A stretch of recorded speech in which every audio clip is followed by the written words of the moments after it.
Galerinha, olha só que pergunta legal, cara, já no começo.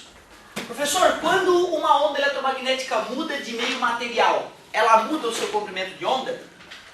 Na verdade, o que tens que lembrar é que a carteira de identidade da onda, aquilo que não muda é a frequência. A frequência de uma onda não muda quando ela passeia, quando ela bate e volta, quando ela refrata ou reflete, ou até na dispersão, ela mantém a sua frequência. E a frequência, o que é? A cor, né? Entre aspas, né? É o tipo da onda, não é isso? Então, se a frequência se mantém, eu tenho que lembrar da equação fundamental. Veja o que uma lambda faz. Em cima dela, ver o que vai acontecer. Então, por exemplo, quer ver como vocês podem me ajudar? Imagine, vamos fazer assim para ficar mais fácil de entender. Não, mas pode ser aqui mesmo. Vidro, uma placona de vidro, e aqui em volta ar. Imagina que está chegando uma onda de rádio aqui. Certo? Está chegando uma onda de rádio aqui. Eu vou representar por esse risco bobinho. Onde que ela vai ter mais velocidade? No ar ou no vidro? No ar. Nós sabemos, né, que o ar é praticamente igual ao vácuo do ponto de vista das ondas eletromagnéticas e elas passeiam ali no ar como se fosse o nada, a 300 mil quilômetros por segundo.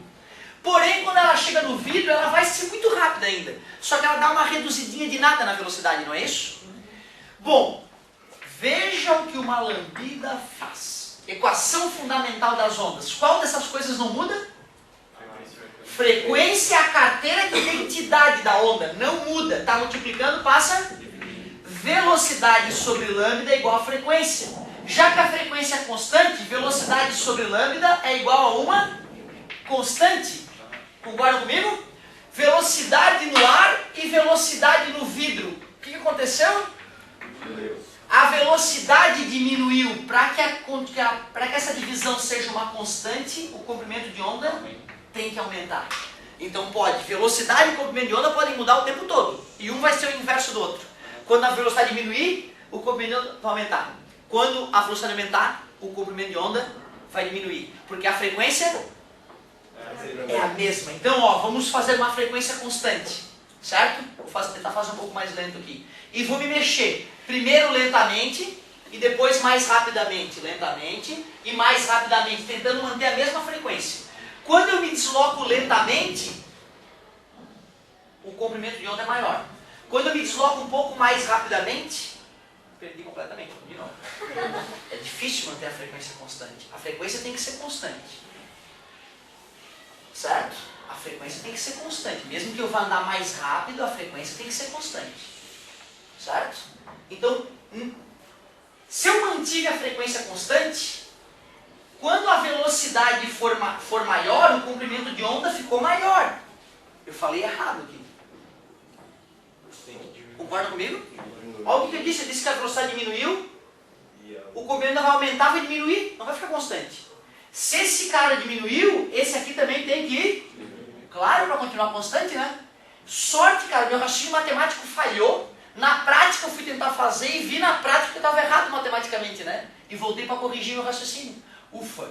Então, já que a frequência é constante, velocidade e comprimento de onda continuam juntos. Se um aumenta, o outro aumenta. Se um diminui, claro, claro. Então, já que a velocidade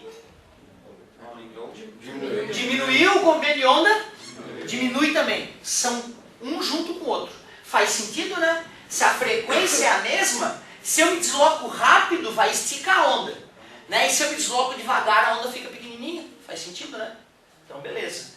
Diminui, tem que diminuir para a divisão continuar dando igual. Aumenta, tem que aumentar na mesma proporção para a divisão continuar dando igual. São diretamente proporcionais, velocidade e comprimento de onda. Certo? Então, foi uma ótima maneira de a gente começar revisando a aula. Revisar um pouquinho de ondulatória. Porque olha só que bacana as coisas que eu tenho para falar hoje. Nós já estudamos alguns fenômenos ondulatórios aqui, galera. O que é a reflexão mesmo? Quando a onda bate e volta. Ela bate no obstáculo e retorna ao meio de origem. Leis da reflexão. O raio incidente, o raio refletido e a reta normal são coplanares. É a primeira lei. O ângulo de incidência é igual ao ângulo de reflexão. Lembrando que este ângulo é medido com a reta normal. Nós vimos a refração. Alguém lembra o que é refração da luz? Quando a luz muda de meio. Parabéns, quando a luz muda de meio de propagação. E quando ela muda de meio de propagação, a velocidade aumenta ou diminui. E quando a velocidade muda, o ângulo muda. E aqui, assim como o comprimento de onda, que a gente acabou de ver que ele anda junto com a velocidade, o ângulo também, né? Velocidade aumenta, o ângulo com a normal aumenta. Velocidade diminui, o ângulo com a normal diminui. Primeira lei da refração, raio e reta são. Segunda lei, n de vezes seno igual a n vezes seno. Muito obrigado pela participação. Só de lembrar essas coisinhas tu já mata um monte de questão, cara. Fico muito feliz. O que seria a absorção de uma onda? Absorção, olha o que está rolando. É, exatamente, né? A gente só não pode falar absorção quando a onda é absorvida, porque eu estou usando a própria palavra para explicar. A gente pode representar assim, a absorção é quando uma onda perde energia ao se propagar. Certo? Então agora, depois que eu gritei, as moléculas vão, né, se atritando e aquele movimento que eu tinha gerado do ar com as minhas cordas vocais se extingue. Certo? Vai perder energia, uma hora não sacode mais o ar e o som se acaba. Certo? Mas não acaba instantaneamente, né? Ele fica se refletindo nas paredes durante muito pouco tempo, quase imperceptível. Certo? É o chamado reforço sonoro. Pode ser reverberação ou até eco. Nós vamos estudar isso depois em acústica. Mas olha só. Além da absorção, vou até escrever aqui, absorção. Além da reflexão. Além da refração, nós temos alguns outros fenômenos ainda para estudar. Alguns outros fenômenos ondulatórios. Um deles que eu quero começar a falar agora com vocês é a polarização. Polarização. Que história é essa de polarização?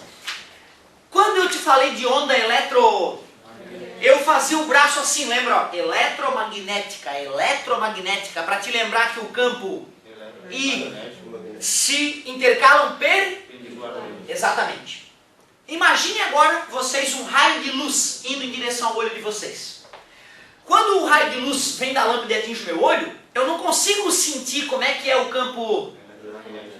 Na verdade, essa luz que atinge o meu olho, ela não é polarizada. O que significa isso? Que cada raiozinho que atinge o meu olho, tem partes dele vibrando o campo eletromagnético assim, partes dele vibrando assim, assim, em todas as direções possíveis e imagináveis. Então, quando um raio atinge o olho do amigo, tem um campo eletromagnético oscilando assim, mas em cima desse raio tem campo eletromagnético aqui também. Ó. E aqui, e aqui, e aqui, e aqui, e aqui, ou seja, uma porção de raios sobrepostos. Todos vibrando os campos eletromagnéticos em várias posições.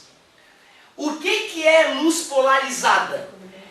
Exatamente, é quando eu faço essa luz passar por algum objeto que só deixa passar uma luz específica, que vibra numa certa situação específica e elimina todas as outras. Então eu vou pegar esses vários raios de luz, vou filtrar todos esses aqui e vou deixar passar só esse. Então só aquele que vem vibrando numa certa direção específica é que atinge o olho.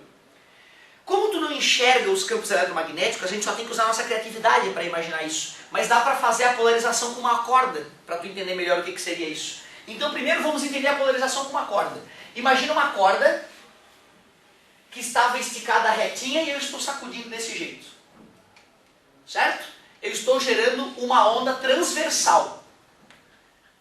Eu poderia também sacudir a corda desse jeito. Também é uma onda transversal, só que agora ela sacode na horizontal. Concorda comigo? Eu podia pirar o cabeção e sacudir assim, ó. Que nem um maluco.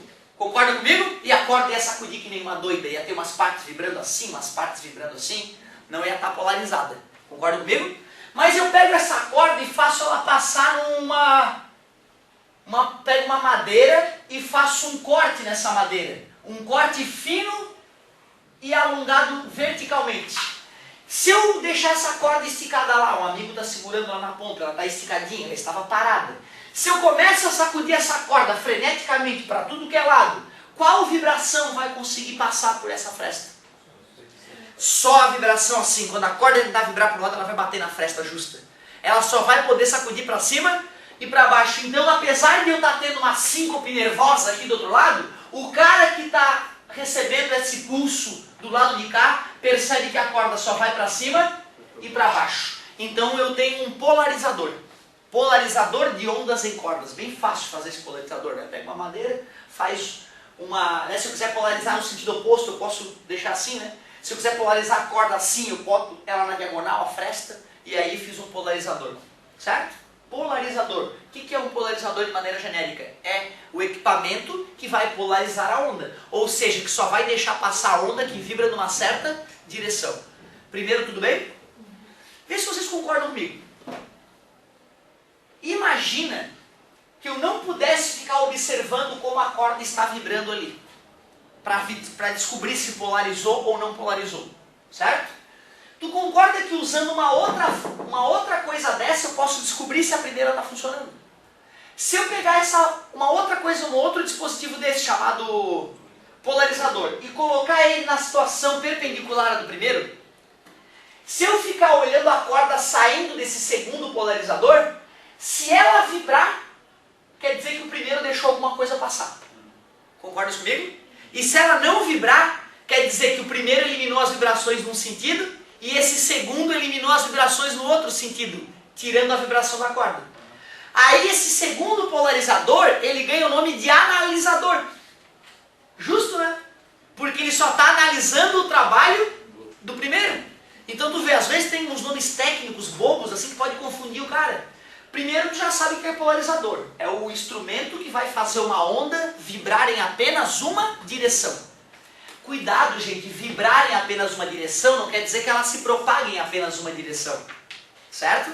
Cuidado.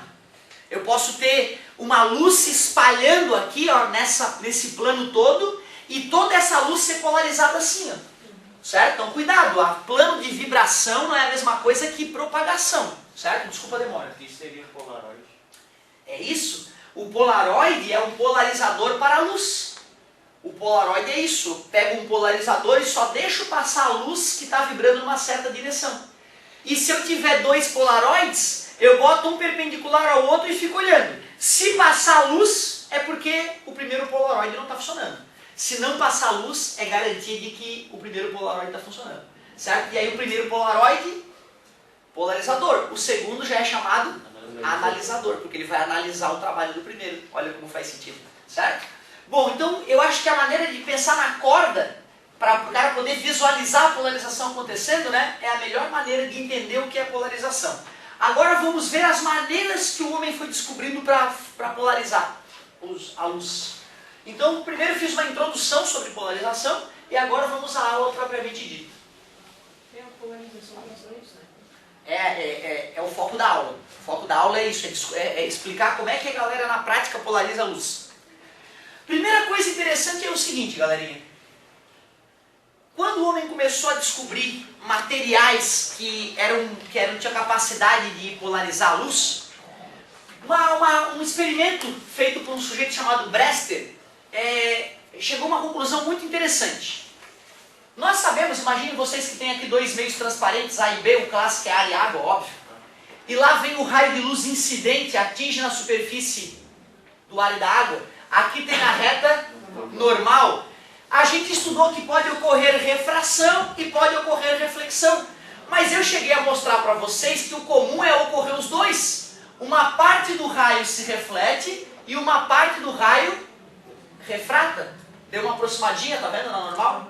Certo? Ângulo de incidência, ângulo de refração e ângulo de reflexão. Vou chamar de R-zão. Ao contrário, refração embaixo. Lógico, mas posso ter falado errado, óbvio.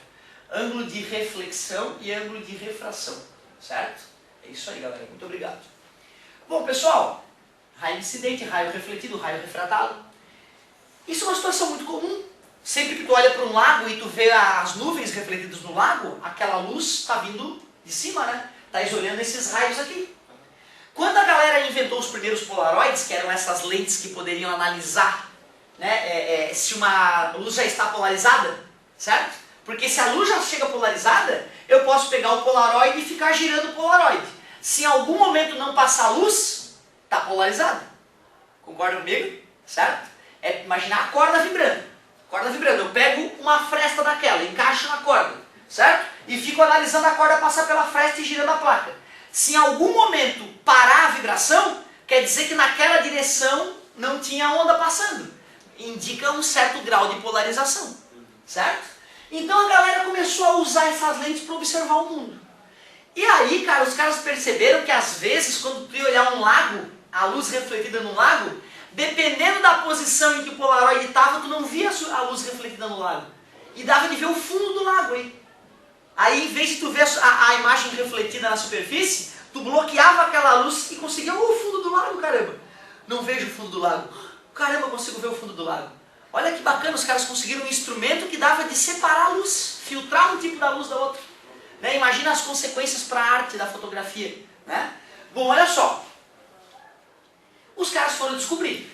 Peraí, cara, se eu estou usando um Polaroid e essa luz aqui está sendo bloqueada pelo Polaroid, é porque essa luz aqui é polarizada. E aí eles foram tentar descobrir por que essa luz está polarizada. Quando que ela fica polarizada, que não era em qualquer situação. Os caras pegavam o Polaroid e olhavam para a superfície do lago, vendo a luz refletida. Aqui eles conseguiam ver o fundo do lago. Essa luz está polarizada. Eles caminhavam um pouquinho para cá. Não, aqui não consigo. Aqui não tem luz polarizada. Deixa eu ver mais para cá. Oh, aqui também não está polarizado. Só aqui que está polarizado. Ué. Aí eles começaram a perceber que era num ângulo específico que a luz estava polarizada. Eles foram estudar em que situação isso ocorria.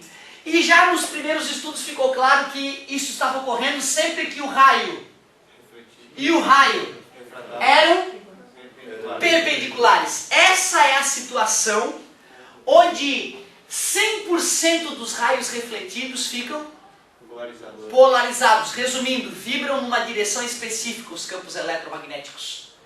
E aí eles foram estudar, e o que será que acontece com aquele raio que penetrou?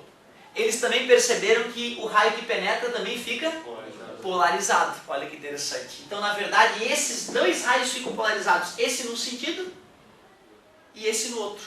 Quer dizer que a luz que foi refletida, de repente, vibra assim, ó. A luz que foi refratada vibra no sentido oposto dos campos eletromagnéticos, certo? Ou seja, a luz chegou num certo ângulo na água que todas as radiações que vibravam numa certa direção foram impedidas pela água de passar e refletidas, e as vibrações que ocorriam no outro sentido conseguiu atravessar a água, refratando. Beleza? Então, qual é a primeira maneira de polarizar? Por reflexão. Polarização por reflexão. Nessa situação aqui, seria legal a gente descobrir uma relação para poder isso aqui acontecer. Ó. Eu sei da primeira lei, da segunda lei da reflexão, que I igual a Rzinho. Concordam comigo? Eu sei da lei Snell-Descartes que NA vezes seno de I é igual a NB vezes seno de R. Rzão. Concordam comigo?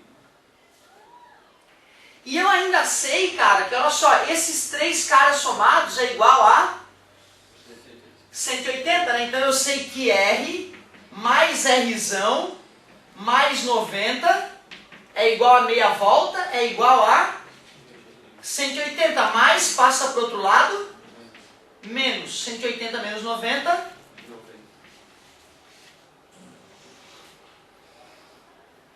Bom, vocês devem lembrar que para ângulos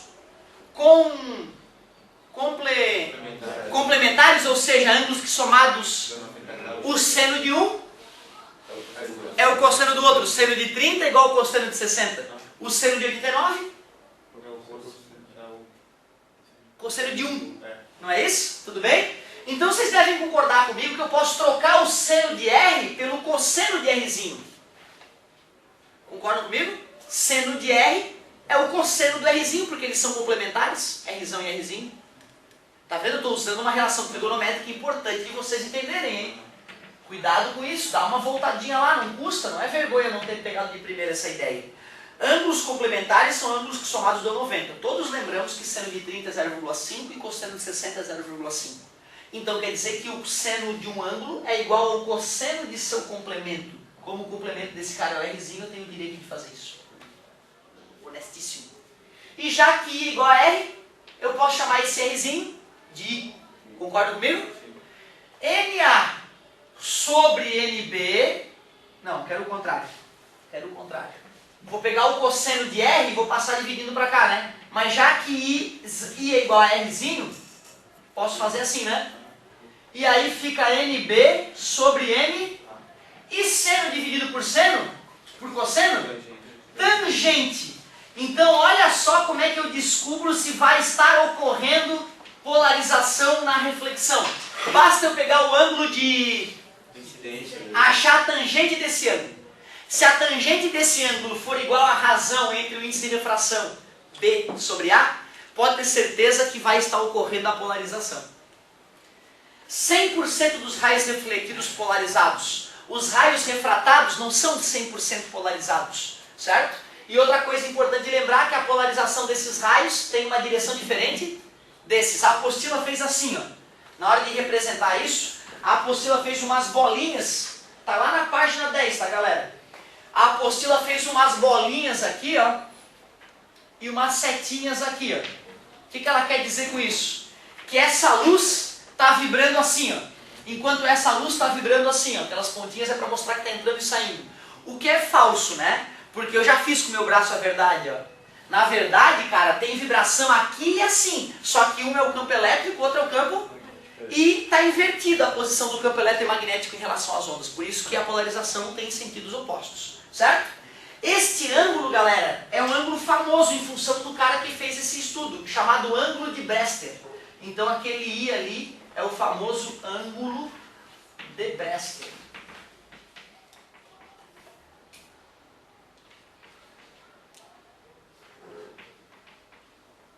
Eu não sei se o W é antes ou depois, dá uma conferida para mim.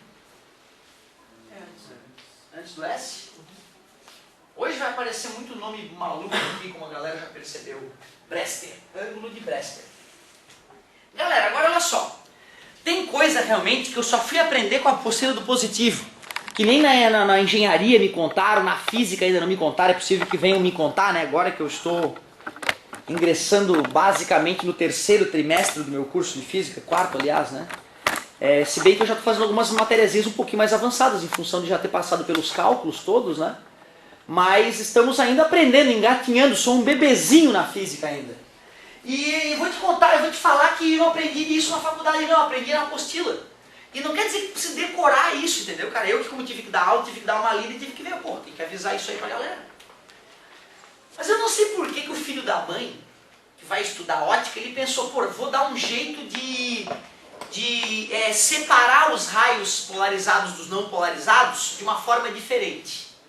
Eles percebiam instrumentos óticos, por exemplo, quando quebrava uma lente de um instrumento ótico, a luz ao atravessar aquela lente rachada, ela se espalhava de um jeito esquisito e aquilo trazia raios que se comportavam diferentes. Uns raios espalhavam para um lado tinham um comportamento, os raios que espalhavam para o outro lado tinham outro comportamento.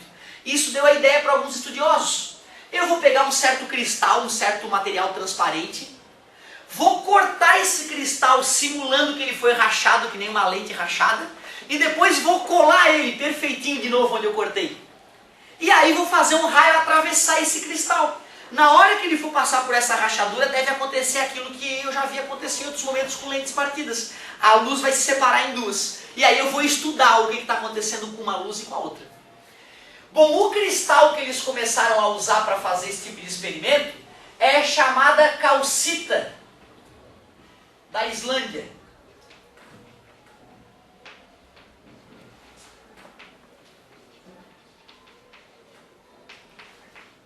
A calcita da Islândia é boa, professor? Eu sei lá o que é essa porcaria dessa calcita da Islândia. Porque assim, se for comprar um copo de cristal lá para tomar um bom vinho, ele avisa qual é o tipo de óxido que se tem dentro daquele cristal, certo? E para um cara que é um enólogo, ele, não, tem que ser cristal de bário, certo? Mas aqui não precisa se preocupar, eu decorei o nome, entendeu? Aí assim o cara acha, pô, tava inteligente, ele sabe até que é calcita da Islândia que usa.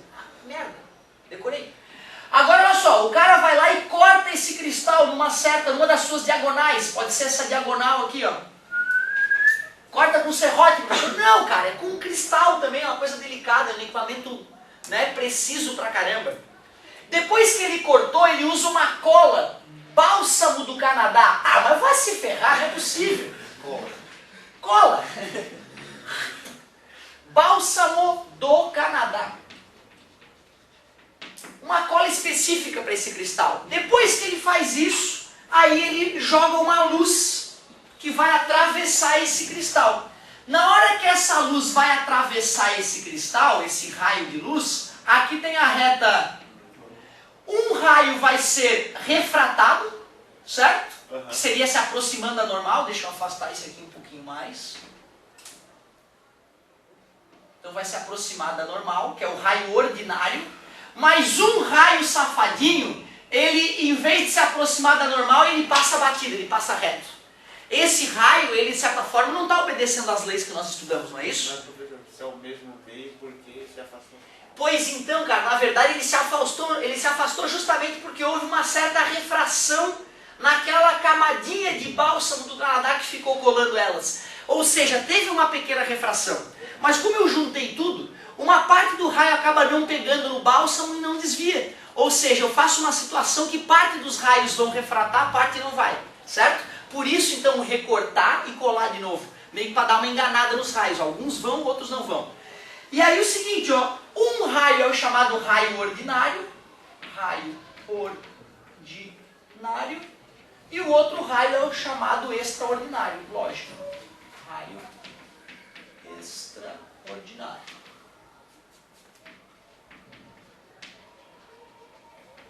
E esse raio extraordinário geralmente é o raio que é polarizado, cujas vibrações ocorrem só num determinado sentido, certo? E aí então eu posso pegar essa luz polarizada e estudá-la, fazer estudos. E alguns estudos, por exemplo, culminaram com aquilo que o amigo falou, que era o Polaroid, certo? Depois eles começaram a perceber que às vezes mais prático do que fazer todo esse trabalho, pegar um pedaço de cristal de calcita, colar com bálsamo do Canadá, é usar uma pedra natural chamada turbalina.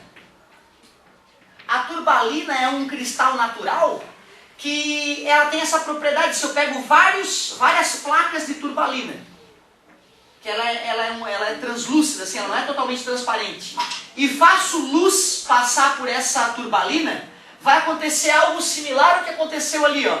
Uma parte dos raios refrata e uma parte dos raios atravessa. Eu tenho o raio ordinário,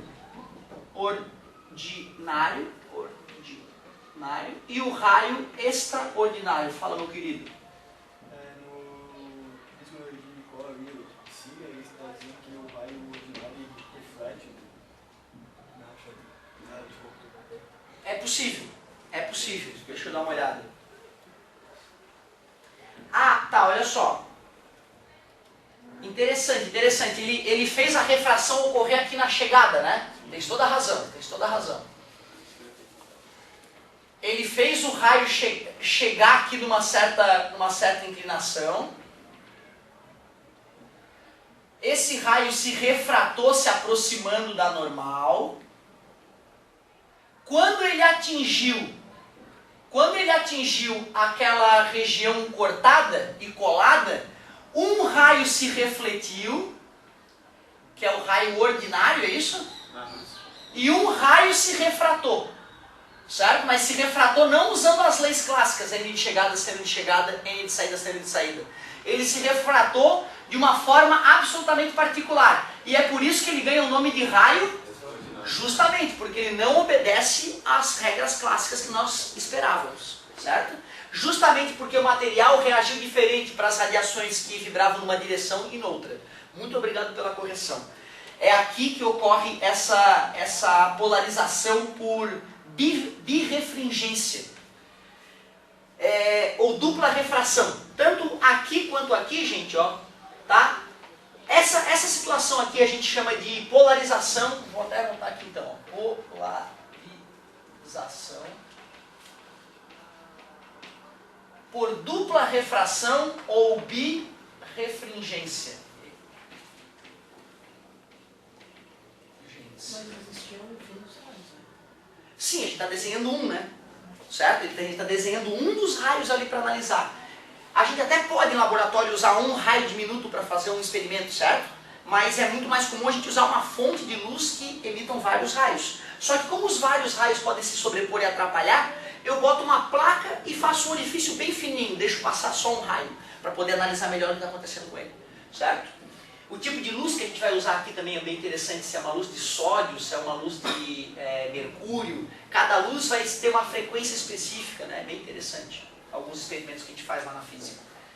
Turbalina, animal, turbalina.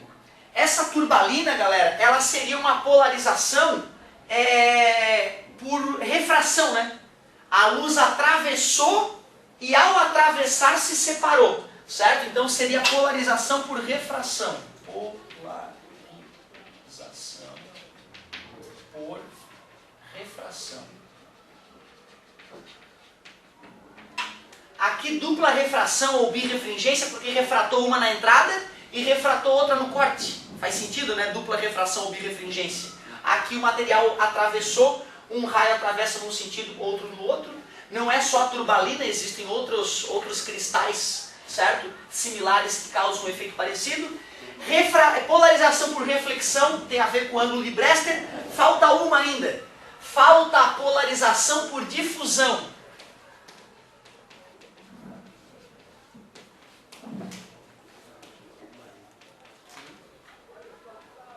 Como é que é? Turmalina, né? Isso. Em alguns lugares você vai ver turbalina, mas eu acho que o mais adequado é turmalina. Assim. Última coisa, polarização por difusão. Primeiro, o que é difundir? Quando eu comecei a falar de ótica para vocês, eu falei de meios opacos, transparentes e translúcidos, lembra? O meio opaco a luz não passa, o meio transparente a luz passa organizadamente, e o meio translúcido a luz passa se embaralhando, se difundindo, sofrendo difusão.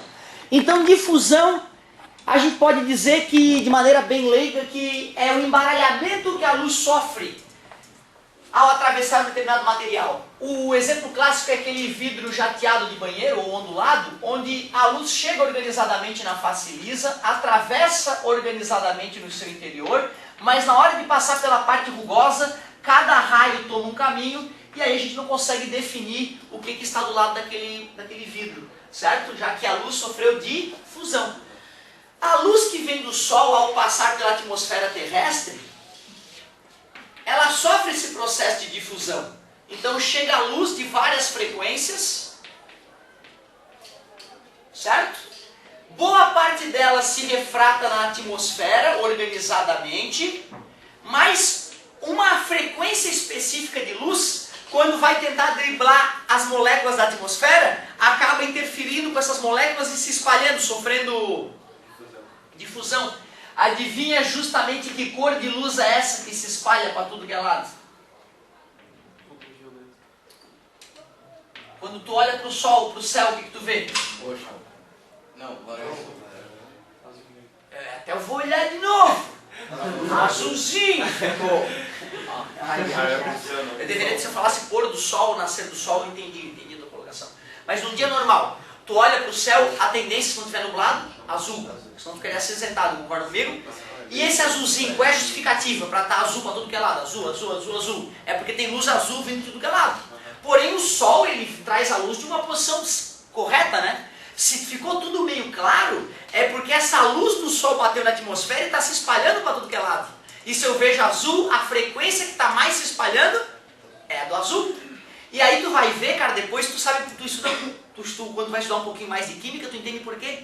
É porque a molécula de hidrogênio tem um tamanho certinho para interagir com o comprimento de onda do azul. Então bloqueia mais o azul e não os outros. E ao bloquear, espirra azul para tudo que é lado, manchando a atmosfera de azul. Olha que legal, agora dá para explicar para as pessoas por que o céu é azul a partir dessa aula. O céu é azul porque o comprimento da luz azul, o comprimento de onda da luz azul, bate na tampa tem um tamanho exato para bater na tampa do átomo de hidrogênio, que é 79% da atmosfera. Então aqui vai se espalhar mesmo, é o azul. Bacana saber disso, né? E o que acontece para o Sol formar várias cores? Aí entra a história da nossa refração clássica, lembra? N de chegada, seno de chegada, igual a N de saída, seno de saída. Chega uma hora que a luz que entra chega com um ângulo tão grande que só uma parte da luz consegue penetrar na Terra. E o azul já não está mais conseguindo penetrar. Se ele não está conseguindo nem penetrar, como é que ele vai se difundir, né? Certo? Aí chega uma hora que, já que o azul não está mais penetrando naquela região, só outras cores, aí então essas outras cores é que acabam sobrando. Certo? É isso aí, ótima pergunta, garoto, gostei de ver. Ô galerinha, olha só. O bacana é que essa luz que sofreu difusão, ela é parcialmente polarizada. Essa luz então que sofreu difusão, parcialmente polarizada.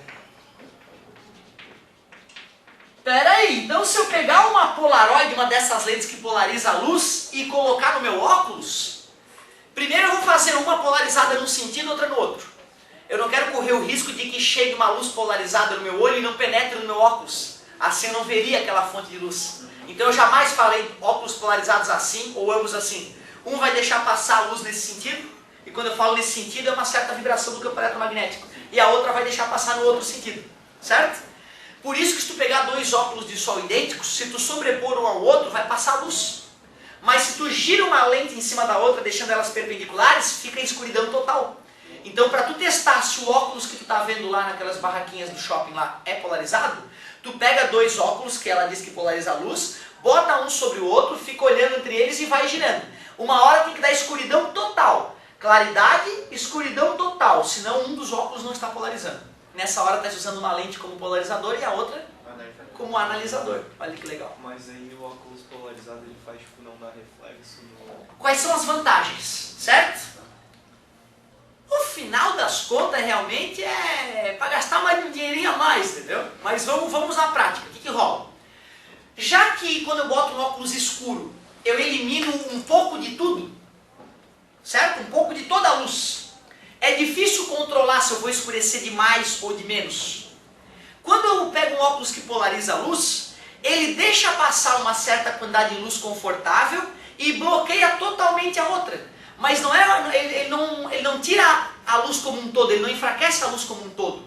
Então assim, se o cara é muito chato, por exemplo, se ele trabalha com a visão dele e precisa de um conforto visual durante muitas horas do dia num óculos de sol, o óculos polarizado vai dar um conforto visual maior. E talvez o mais importante, ao olhar um reflexo num vidro, o cara que está com óculos de lente polarizada vai ver o interior daquele vidro com muito mais clareza de quem está com óculos não polarizado. Por quê? Porque a luz que se reflete, parte dela, é só que faltava essa luz que se refletiu, está polarizada bem na direção do visor do óculos, né? Concorda comigo? E geralmente quando a gente olha para uma janela de vidro, a gente quer ver o reflexo na janela ou ver o interior? Então é isso que é marcante para um óculos polarizado. Eu nunca senti diferença. Quando eu comprei meus primeiros óculos polarizados, eu aqueci, né? Mas aí eu comecei a perceber que se eu olhasse com óculos normal ou a olho nu para um carro que vinha num dia de sol no sentido oposto, eu não enxergava nada. O sol se refletia com força no para-brisa e eu ofuscava o meu olho. Botando o óculos comum, eu continuo sem enxergar direito, porque ainda ofuscava um pouco. E ainda não dava de ver o interior do outro carro, por exemplo. Com óculos polarizado não, o conforto é maior e não fica ofuscada a minha luz e eu olho o sol se refletindo num prédio, por exemplo, aquilo não me incomoda, eu continuo vendo o interior do prédio porque parte da luz é polarizada e é totalmente eliminada pelo óculos, certo? Beleza? Mas eu vou te falar, cara, assim, faça isso só depois que tu já fez seus outros investimentos, não tem mais o que fazer, vou comprar um óculos polarizado, sobrou uma graninha, porque fora isso o cara não vai curtir. Outra, tenta comprar um óculos que a lente é polarizada por inteiro, que alguns são uma capinha. Eu comprei um desse da Tilibins, que era uma... Não era nem da Tilibins, era da Triton. Estava eu no aeroporto, no shopping de Campo Grande. Olha só que beleza. Triton, 100 e poucos pilos. Beleza, nunca tive um óculos de marca, vou comprar. Usei ele, um ano até. E aí, mas não cuidei, cara. Muito distraído, daqui a pouco fui ver, estava descascando. A parte que era polarizada, que era a capinha descascando. Aí arruinou o óculos. Um outro já não, o outro ele já é todo polarizado. Pode até arranhar, certo? Mas não vai sair a polarização. Dá uma arranhadinha ou outra. Então esses cuidadinhos na hora de comprar um óculos pode ajudar. Legal. Para finalizar, lei de Malus. Lei de Malus. Nesse processo de descobrir a Polaroid, a lente que polariza a luz, os caras tinham que fazer contas e experimentos. É assim que a ciência nasce, né? Não é com teoria frouxa. Tem que fazer conta, tem que fazer experimento, mostrar que teu cálculo está certo, mostrar que a tua teoria prevê o resultado do experimento corretamente. E aí o que os caras fizeram? Os caras pegavam uma lente Polaroid que polarizava a luz numa certa direção e fazia a luz passar, fazia um raio de luz passar por essas duas lentes. Uma delas polarizada num sentido, outra delas polarizada no outro. Ou seja, uma funcionava como polarizador e a outra como analisador. Eles botavam sensores de luminosidade aqui, após a luz ter passado pelas duas lentes, e mediam a intensidade dessa luz. Eles percebiam que a intensidade da luz dependia do ângulo entre esses polaroides. Um polarizava num sentido, o outro polarizava no outro. Medindo este ângulo aqui, ó, essa linha está paralela a essa, concordam comigo? Então, se eu estou medindo esse ângulo, eu estou medindo o ângulo entre os planos de polarização, certo? A lei de Malus diz que a intensidade da luz que vai passar por esses polarizadores tem a ver com o I0. O que seria o I0? A intensidade inicial, a intensidade original que vem da fonte, vezes o cosseno ao quadrado de alfa. O que é o alfa? O ângulo entre os polarizadores. Quando o ângulo for zero, ou seja, quando as polaroides estiverem no mesmo ângulo, cosseno de zero, 1 ao quadrado, 1 vezes I0, quer dizer que já que as polaroides estão na mesma posição, passa toda a luz original. Concorda comigo? Mas na hora que começam a mudar o ângulo entre elas, uma deixa passar só um tipo de luz, a outra ia filtrar esse tipo de luz que ia estar passando, ia diminuir a intensidade, certo? Eu nunca vi nenhuma questão de vestibular cobrar a lei de Malus. Nunca. Nunca. Aprendi também, na verdade, aqui na apostila. Certo? Por que aparecem essas loucuras aí, professor? Pensa bem, cara. Tu é fabricante de uma grande apostila que atende o Brasil todo. E de repente cai uma questão de vestibular lá na PQP. Nem é um vestibular tão importante, mas bem numa matéria que tu nunca citou no teu material. Qual é a tendência? Tu inclui aquela coisa no material. Tu pega aquele negocinho lá, pô, vou citar isso aqui. E é assim que está começando a acontecer com a física no Brasil. Cada um dá um pitecozinho numa questão de vestibular, faz algo novo, o escritor da apostila se sente obrigado a acrescentar aquilo na apostila, o material vai ficando inchado. Isso tem um lado bom.